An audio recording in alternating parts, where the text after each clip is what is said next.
There it is, there's all the lights, but will it start up with the key instead of the starter relay? Hey everyone, welcome back to Two Stall Garage. I am Justin. Today we're not working on that 200X right there. That's coming up, so stay tuned please. Today we're working on the Nightmare Jeep Liberty. This is not a nightmare anymore. It starts, it runs, it drives, but it doesn't start the correct way. If you've seen the latest video, I had to jump the starter. I actually used the starter relay to do that, the relay cover, and I push it against the side of the relay and it fires up. This Jeep Liberty right here, it's nice, it's black, it's got some scratches on it, but I got it for $31.50 out the door, originally priced $9,200. It ran and drove only after breaking down twice, and it only drove for 1 mile. In the most recent video you might have seen, I replaced the fuel filter. It was running really rough. I actually got to drive at about 7 miles. We were making good fuel economy, over 30 on the highway. It's time to fix the ignition. Maybe you've got a Jeep Liberty that's got a no start, no crank condition. This applies to Chryslers, Plymouths, Dodges from 1995 to 2007. And this might be what your situation looks like. There it is, there's all the lights, but no crank, no start. Guys, that is gonna make you think that it's the starter right off the bat. As a matter of fact, I've got a different Jeep Liberty. Most of you know it. It's that 2005 right there. And when this first happened to me, I thought, oh no, the starter went bad. It's the OEM starter. Guys, the OEM starters on these, they last a long time. And if they go out, don't trade it in on a new starter from a parts store. No offense to the parts stores, but the starters you get at O'Reilly, Napa, AutoZone, they have a tendency to fail and fail quickly. I just had a friend replace a starter on a 2019 Dodge 2500. It lasted a few months and it's already out. They replaced it again today, and I'm hoping, you know who I'm talking about, by the way, you're watching right now probably. I'm hoping that starter doesn't go out on him again soon. It's just a pain. These OEM starters are good. Have them rebuilt, move on with your day. So I replaced the starter in that 05, and then I went to start it up, thought it'd be fine, and nothing. This, my friends, is the part you're looking for. This is the Dorman OE Solutions Ignition Actuator. It's number 924-704. I got this from O'Reilly Auto Parts. Paid about $40, $50 for it. It's a good part. It lasts quite a while. I replaced it on the other one over there, and it's still going strong. Now, they could have possibly built this one a little bit stronger. It feels kind of like pot metal, something you could definitely break in your hands, but it does the trick and it will probably last a good while. For those of you who have been with me for a while, I really appreciate that. Let me know how your project's going this week. I know it's only Monday. We talked just a couple days ago, but if your project's anything like mine, you know, it's kind of a one day at a time type of thing. I'm just getting out here. It's in the evening. Mama Bear's inside with the kids, and we're going to try to just keep moving this thing forward one little bit at a time. That's enough talk. Let's get to replacing this ignition actuator. First things first, let's take the battery off. If you've got a Jeep, Chrysler, Plymouth, or Dodge, I hope that you're not stranded on the side of the road or at some parking lot or something like that right now, and you're probably YouTubing this. Hopefully not. Hopefully most of you here just for the entertainment purposes, and of course we want this to be a helpful video. I hope this helps you out. I just finished disconnecting the battery, step one. Get down. Step by step ignition actuator replacement right here. You're going to be happy when this is done. I have a little toolkit like this. This would be something where you work on like a computer, something with small bolts or screws I guess. Here comes the chickens to invade as usual. What are you doing in here? You're gonna make a mess, aren't you? I'm just gonna usher you right out the door. Thanks.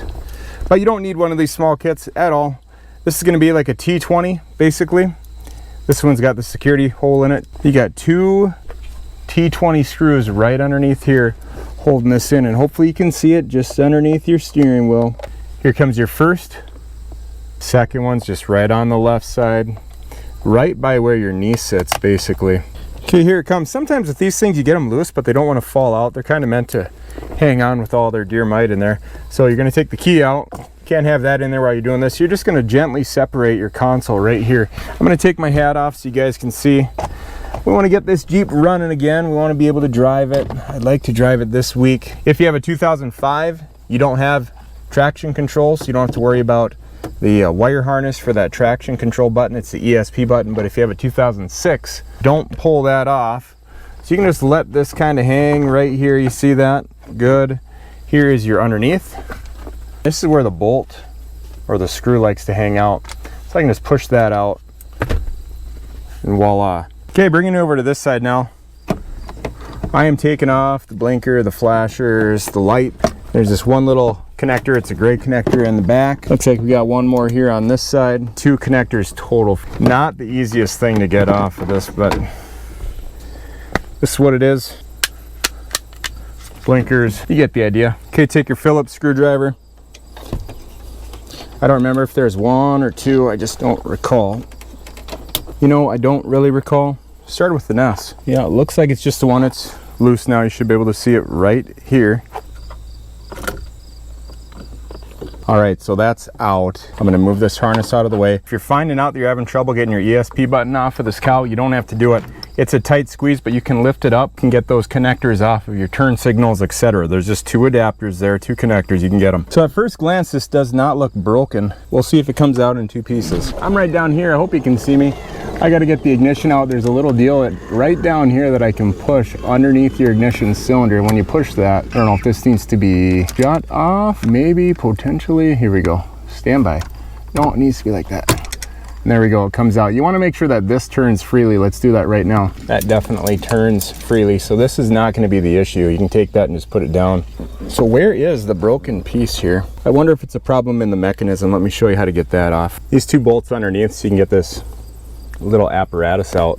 It's going to require something just like this. This security bolt, or security, I don't know what it's called, bit. And I got just this little pack here. You can get these from Harbor Freight, really cheap. You get them from most hardware stores probably. Security bits. And I've got a little turn screwdriver. And we are looking at a bolt right here. And then there's one more right on this side, right here. Kids are playing in the background, trying to ride bikes. There, one little bolt out. I'm just gonna remove these because it's gonna be a little easier. Down, down. How's this one come off here? Anybody take a look on the other side? Can you see it? There we go.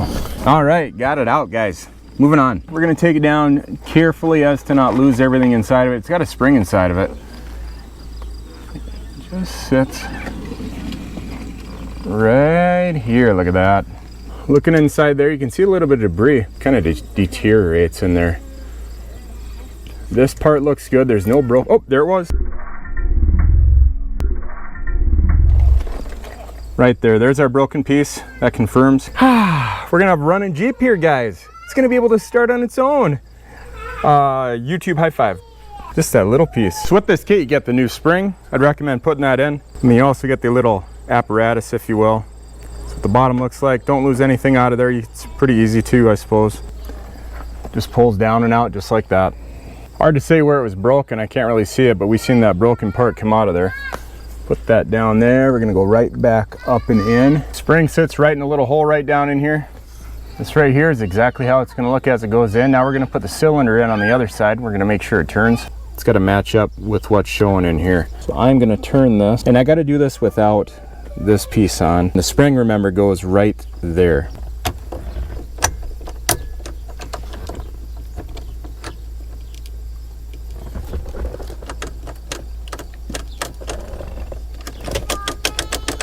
It's gonna seem like it's not doing anything first because you got to put the other side on. It took me loosening up this piece right here, this little metal piece. I had to loosen it up, and I had to turn this apparatus over here on the other side, so that way the ignition would line up with this, and now it turns like it's supposed to. And as that turns, you're actually going to be hooked into this, and this is what's going to start your vehicle right here. Let's get this put back into place. If you look, you can see right here it only goes in a certain way. And that little piece right here is going to go right into it. Thanks for bearing with me. It's been a process. It's actually a little bit dark out right now. It's just getting darker earlier. I went inside to eat, did stuff like that. Not a hard job, just you gotta be gentle with it.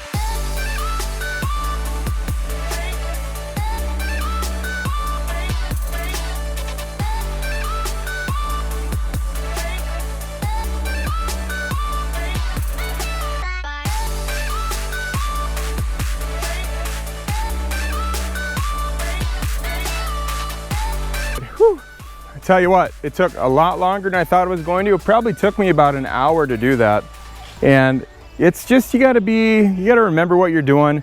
There's 1, 2, 3, 4 little screws. You need the security bits on both of them, by the way, so make sure you get a security kit. And then 1, 2, 3, 4, 5 connectors. You don't need to take them all off. Big thing to note, don't mess with your ESP button if you got a 2006 or 2007. If you got a 2005, you don't have to worry about it. You can get your turn signals, your light switches off, all that stuff.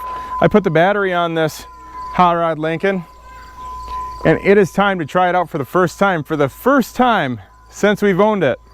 Will it start up with the key instead of the starter relay? Here we go. This is the old part. It's junk. I had this small kit. I used a Phillips screwdriver. I had the security bit right here, and this is the security bit set that I had from Harbor Freight, and that's about it. Okay, there's our lights again, and we're ready. Here we go. Look at that, just like that. Well, I gotta tell you, I didn't know if this video was gonna work out or not, because doing it here, I had some issues with the microphone, I had some issues with the camera, and it kind of got dark early. Now that sun is starting to come out again, we might get a beautiful sunset. The Jeep is running. Mom is teaching the kids how to ride bicycle in the garage. Chickens are out here hanging out, and it has turned out to be a very good night. I hope you guys have a wonderful night. Have a good day tomorrow. I'll talk to you guys in a couple days. Remember, I am just a guy doing this in a little 2-stall garage, and I just hope it can be encouraging for you. I hope you enjoy hanging out with me. From our garage to yours. This one, I thought was just gonna be straightforward, simple. I had to look back a little bit on process. That is how it goes. If your car breaks down, research, figure it out. Most of those things you'll be able to do yourself. Have a good night. We'll talk to you soon. Bye, guys. Beautiful day. All right.